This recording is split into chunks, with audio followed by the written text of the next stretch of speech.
How to unnest a video sequence in Adobe Premiere Pro CC free tutorial. If you want to see more, drop this video a like and share the video. So in order to nest these video clips, I'm highlighting them and I'm clicking N on the keyboard and click OK. And now they're nested. So now if you double tap on the video clips, as you can see, we have two video clips that are currently nested.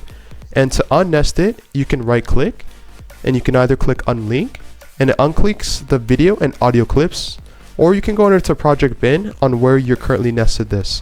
In this case, it's right here, nested sequence 19, and then click delete. And then it says, are you sure you want to delete this? These clips contain one or more. And then you can click yes or no in this place, and we're gonna click yes. Again, if you want to learn how you can save hundreds of hours and money online per year creating content, click the link down below, scan the QR code, and thanks for watching this tutorial.